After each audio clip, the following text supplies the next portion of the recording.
कल्पना करो एक ऐसे शहर की जहाँ सोचने की आजादी गुनाह थी, जहाँ सवाल पूछना खुदा का अपमान माना जाता था। और फिर उसी शहर में एक नौजवान उठा जिसने कहा, सच किसी किताब में नहीं, इंसान के अंदर है। वो था बारूक स्पिनोजा, एक ऐसा नाम जिसे अपने ही लोगों ने शाप दिया। 24 नवंबर 1632 एम्स्टर्डम के यहूदी परिवार में जन्मा एक बच्चा जो बचपन से सवाल पूछता था, अगर ईश्वर सर्वशक्तिमान है तो इंसान डरता क्यों है। उसके सवाल छोटे थे पर असर गहरा था। धीरे धीरे उसकी सोच ने सदियों से खड़ी दीवारों को हिला दिया। धर्म के ठेकेदारों ने कहा, ये लड़का ईश्वर का नहीं, शैतान का दूत है। मंदिर के दरवाजे उसके लिए बंद कर दिए गए, उसे अपने ही समाज से निकाल दिया गया। पर उसने लिखा, मैं उस ईश्वर को नहीं मानता जो डर में बसता है, मैं उस ईश्वर को खोजता हूँ जो समझ में बसता है। उसने दुनिया को सिखाया, सत्य को किताबों से नहीं तर्क से खोजो। समाज से कटने के बाद उसने अपनी रोजी के लिए लेंस बनाना शुरू किया, माइक्रोस्कोप और टेलीस्कोप के लेंस। वो बड़ी मेहनत से बनाता था और उन्हीं के बीच वो अपने दर्शन के लेंस से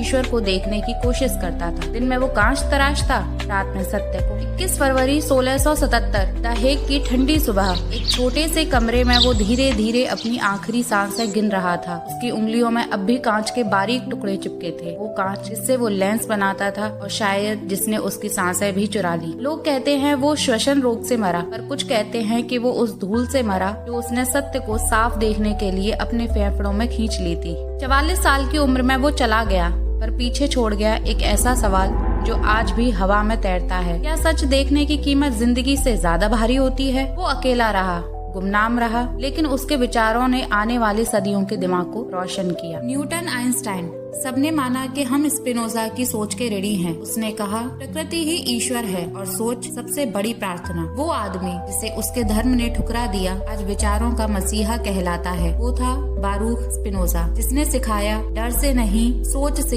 ईश्वर तक पहुंचा जाता है। अगर आपको ये कहानी पसंद आई हो तो मुझे कमेंट सेक्शन में लिखकर बताएं कि आपको क्या समझ में आया और आप अगली कहानी किस पर चाहते हैं।